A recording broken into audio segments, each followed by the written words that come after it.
I'll verify the current facts around this story before drafting, since it involves real public figures and some details in the outline are flagged as unverified. Bryson DeChambeau just exposed the PGA Tour's biggest secret. The PGA Tour enters the second half of 2026 carrying visible strain. The schedule has been reshaped multiple times in a single year, several of the sport's biggest draws remain outside the organization, and leadership continues to insist the product is stable. Fans watching the tour's broadcasts and social channels have noticed the gap between that messaging and the reality on the ground, a gap that centers on one player, Bryson DeChambeau. DeChambeau signed with LIV Golf in the summer of 2022. His deal was reported at more than $100 million, with some figures citing it near $125 million, and it expires at the end of the 2026 season. Speaking at Oakmont during the U.S. Open, DeChambeau confirmed the timeline directly. "My current deal ends after the 2026 season and I expect to get a new one, with negotiations to begin later this year." That statement was made before the financial picture around LIV Golf shifted. The shift came when the Saudi Arabian Public Investment Fund, PIF, announced it would not continue funding LIV Golf beyond the 2026 season. This single decision changed the calculus for every player still under a LIV contract, DeChambeau included. Reports of a potential $500 million renewal for DeChambeau reportedly stalled once PIF's withdrawal became public. DeChambeau is not the only star affected. Jon Rahm, who left the PGA Tour for LIV Golf at the start of 2024, faces the same uncertainty despite having a longer runway on his existing contract. Both DeChambeau and Rahm have won the last 4 LIV Golf tournaments between them heading into the spring stretch of 2026, Rahm capturing his 4th career LIV title with a 6-stroke win in Mexico, while DeChambeau withdrew from that same event through injury ahead of the final round. Their results underline a simple point: both players remain elite performers, which is precisely what makes their next move consequential for both tours. Meanwhile, 2 other LIV golfers have already made their decisions. Brooks Koepka departed LIV Golf on December 23, 2025, citing a desire to spend more time with his family, and applied for reinstatement to the PGA Tour. Patrick Reed has also returned to competition on the PGA Tour and DP World Tour pathway.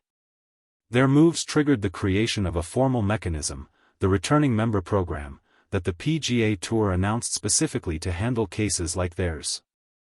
Under the Returning Member Program, 4 LIV Golf members were named as eligible: Koepka, Rahm, DeChambeau, and Cameron Smith. The rule stated that any player among them who had won a major championship or the Players' Championship between 2022 and 2025 could apply to rejoin the PGA Tour in 2026. The transfer window opened and was set to close on February 2, 2 days before LIV Golf's own 2026 season opener.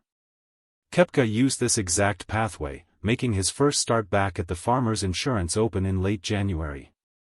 DeChambeau, notably, did not accept the terms before that February 2 deadline passed. This is where Brian Rolapp enters the story directly. Rolap became PGA Tour commissioner after a career built in NFL broadcasting and media operations, not inside professional golf. That background shapes how he has approached the tour's problems. Rolap has described the tour in terms of product development and fan engagement rather than tradition alone, and in November 2025 he outlined a broader restructuring plan during an appearance at CNBC's CEO Council Forum.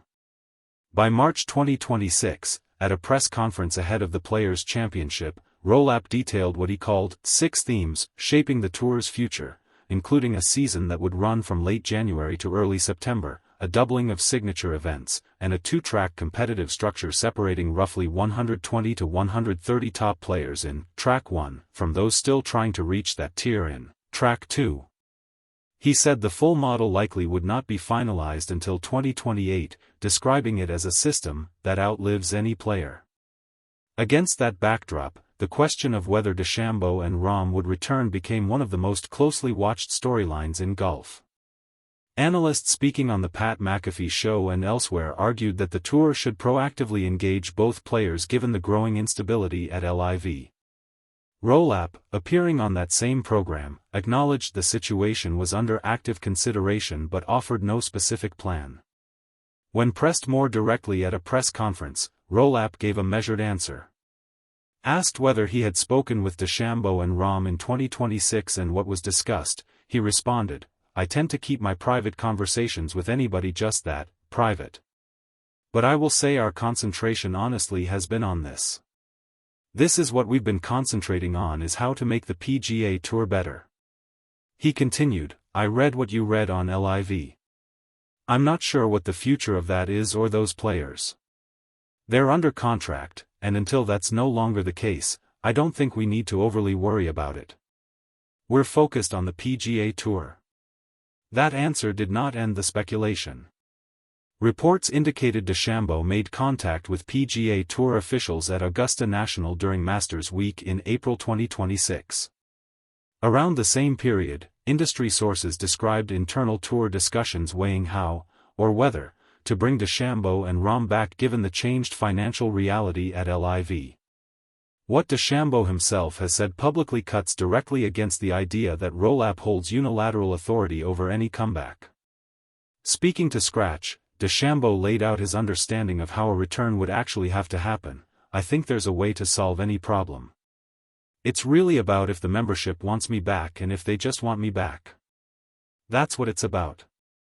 I don't even think it's Brian Rolapp or anybody like one of the top executives. It's really if the players want me back, and if not, then I understand that." This statement is the core of the story. It is not framed as an attack, and it was not delivered in secrecy. It was said directly to a reporter. But it functions as a plain description of how the PGA Tour's governance actually works. The PGA Tour is structured as a member organization. Player members vote on policy matters and hold influence over tour direction that a commissioner cannot simply override. Rolap can design programs, set deadlines, and negotiate terms. The returning member program is proof he can build mechanisms, but he cannot compel the membership to accept any individual player back, and he cannot erase the resentment that exists among some current members toward players who left for LIV money in 2022. That resentment has a documented origin. DeChambeau was the lead plaintiff in the 2022 antitrust lawsuit filed against the PGA Tour by departing LIV golfers. Rahm's exit in 2024, after previously being one of the tour's most vocal defenders, brought the already slow-moving effort to unify men's professional golf to a near standstill.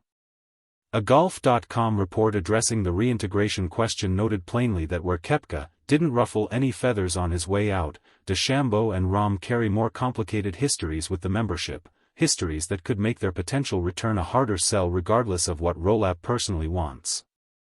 Separately from governance, DeChambeau identified a second, more specific obstacle to any comeback: the PGA Tour's policy on player-generated social media and content creation during tournament weeks. DeChambeau told Scratch that this policy was one of the biggest issues standing in the way of a return to the tour. His YouTube channel has grown into a platform with millions of subscribers, featuring content ranging from trickshot challenges to a widely viewed round played with U.S. President Donald Trump. Current PGA Tour rules restrict filming during competition weeks and limit how outside creators can access players inside the ropes. For a player who has built an independent media operation of that scale, those restrictions carry direct financial and creative cost. Reports indicate the policy is being reviewed, though no formal change had been finalized as of the most recent reporting. The tension between DeChambeau's content business and the tour's broadcast model is not incidental. It touches the core of Rolap's professional background. A tour built around exclusive media rights deals with broadcast partners depends on controlling how and when footage of its events reaches the public. A player operating an independent channel with millions of subscribers represents an alternative distribution model that does not require those broadcast partners at all. Rolap's background in media negotiation means he is positioned to understand this dynamic more precisely than most of his predecessors, which may explain why the content restrictions have remained in place even as other elements of the tour's structure have been renegotiated. By the time the February 2 deadline for the returning member program passed, the outcome was clear: Koepka and Reed were fully integrated back into the PGA Tour competitive schedule, while DeChambeau remained outside the organization, still competing on LIV Golf for what both sides understood to be one of the league's final guaranteed seasons under PF funding. Golf Digest's reporting on the situation described the underlying dynamic bluntly. It noted that officials around Rolap recognize a tour that includes DeChambeau is, in competitive and marketing terms, a stronger product, one that would move television ratings, sponsor interest, and the depth of non-marquee fields. But the same reporting noted a complication. Rolap had already extended a pathway to DeChambeau once, through the returning member program, and DeChambeau had not taken it. Bringing him back now, after LIV's collapse rather than because he reconsidered the tour on its merits, would carry a different meaning than Koepka's reinstatement. It would represent the tour absorbing a player on terms set by outside circumstance rather than the framework Rolap built earlier in 2026, a precedent that carries weight while the tour's broader structural changes are still being finalized. That reporting also identified an internal concern. Agreeing to different terms for DeChambeau than those applied to Koepka and Reed could signal that the tour is willing to revise its own rules under pressure, an impression Rolap reportedly wants to avoid while he is still establishing authority early in his tenure as commissioner. DeChambeau's own options going forward are limited and each carries uncertainty. He can remain with LIV Golf, but that path depends on PIF or another investor deciding to fund the league beyond 2026, a decision entirely outside his control. He can pursue a return to the PGA Tour, but that path depends on Rolap and the tour membership agreeing to terms DeChambeau has already once declined. Or he can lean further into his independent media career, continuing to build the YouTube platform that has already made him one of golf's most recognizable figures outside traditional competition. Rahm faces a version of the same uncertainty, though his contract situation and his history with the tour differ from DeChambeau's. Both players remain under LIV contracts that Rolap has publicly stated the tour is not actively worrying about until those contracts expire. What connects every piece of this story is the plain fact stated by DeChambeau himself: the decision does not rest with one executive, regardless of his title or his background in media strategy. It rests with a voting membership shaped by a lawsuit, a broken unification effort, and years of accumulated positions on what a LIV golfer's return should cost.